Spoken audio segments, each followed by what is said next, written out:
지금 상황이 비슷하게 가고 있는 인물이 한 명 더 있습니다. 홍장원 전 국정원 1차장이거든요.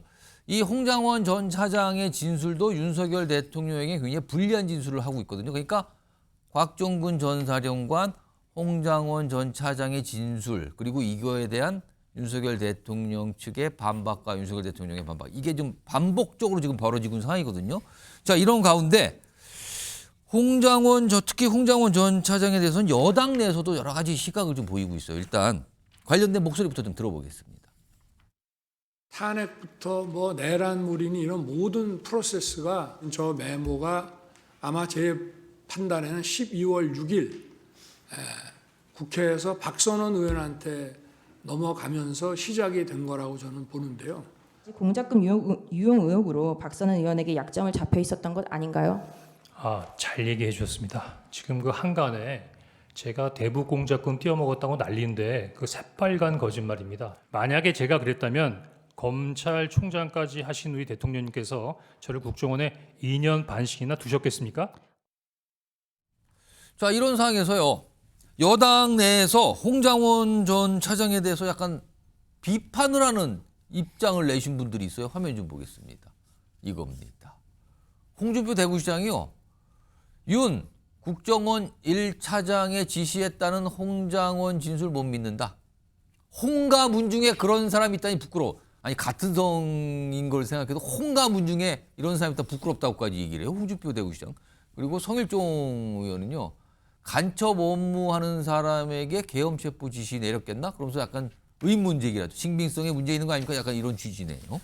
반면에 여당 내에서도 그리고 여권 쪽에 뭐 보수 논객으로 좀 꼽히시는 분들은 약간 좀 상반된 다른 생각을 좀 보이시네요. 들어보겠습니다.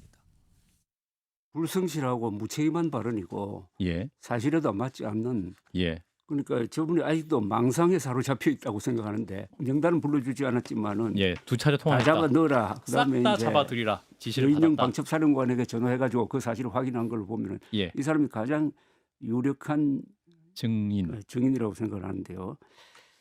저는 이분이 상당히 신뢰가 가더라고. 그 말이 신뢰가 가고.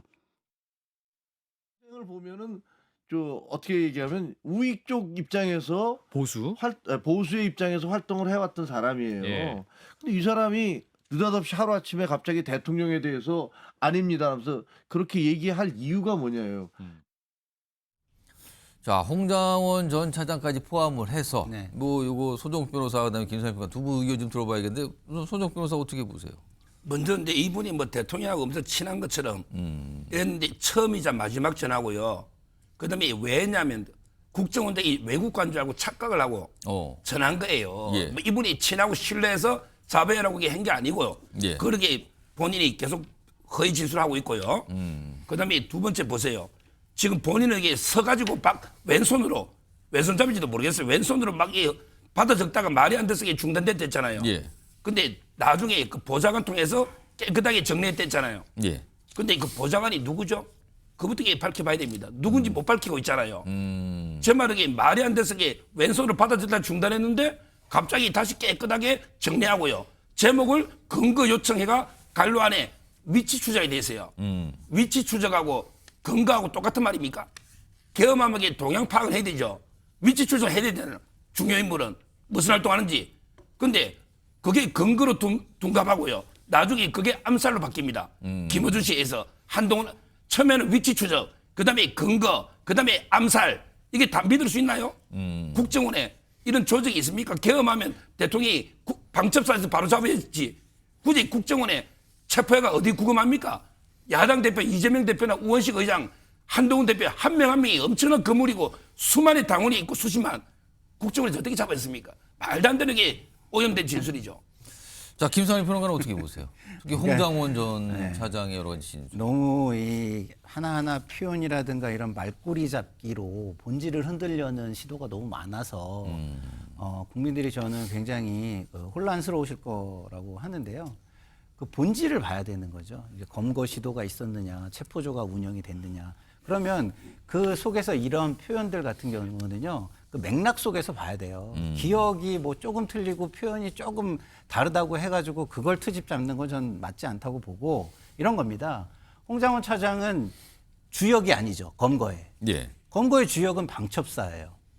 그러면은 검거의 주역이 지원을 요청하는 통화를 하고 만나서 명단을 불러주고 한 거예요. 예. 그러면은 홍장원 차장은 본인이 검거를 하는 지원을 해도 검거를 같이 하는 거라고 생각하고 적었을 수도 있는 거예요. 그렇잖아요? 그렇기 때문에 저거를 그냥 말 표현 하나만 가지고 맥락 없이 자꾸 공격을 하는 것은 맞지 않다. 전체적으로 체포를 위한 행위들이 진행이 되고 있었다는 걸 봐야 되고 예. 거기에서 홍장원 1차장은 방첩사 여인영 사령관을 지원하는 역할이었다. 이걸로 본다면 저런 어떤 표현이나 이런 것들은 큰 문제가 되지 않는다. 저는 그렇게 생각하고요. 좀 전에 보좌관 얘기를 하신 것도 오해가 있을까 봐 말씀을 드리면 국민들께서 대부분 녹화된 것을 보셨으리라고 생각하지만 못 보신 분들을 위해서 말씀을 드리면 저 후에 홍장원 차장이 얘기를 해요. 제 보좌관이 3명입니다.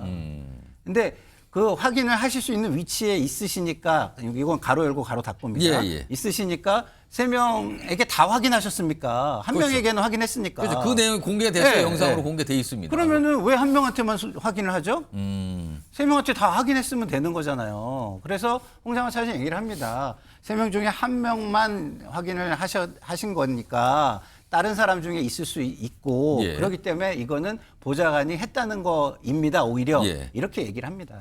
손정희 변호사. 곽종근 전 사령관도 그렇고 홍장원 전 차장도 그렇고 이제 윤석열 대통령 측에서는 그거는 진술이 오염됐다. 그러니까 거짓을 얘기하고 있다. 이런 반박이잖아요.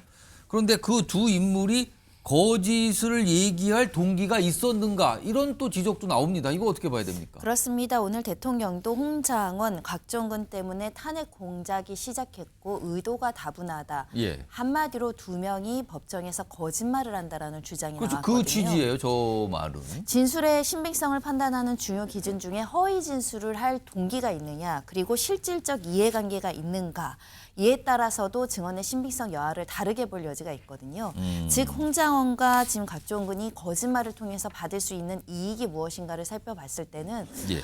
홍장원 1차장 같은 경우는 뭐 수사의 대상이 아니고 기소되지 않은 상태이지만 곽종근 사령관은 본인 역시 구속 기소된 상태이고 오늘의 그렇습니다. 진술 대부분은 자백 취지입니다. 공범의 자백은 공범의 유죄의 증거로 쓸 수 있기 때문에 대통령에게는 굉장히 뼈아픈 불리한 진술이 될 수밖에 없는 상황 때문에 이 진술 모두 인정할 수 없다라고 이제 강하게 반격하는 상황인데 문제는 그 진술의 신빙성을 탄핵하기 위해서 박범계한테 회유당한 거 아니냐.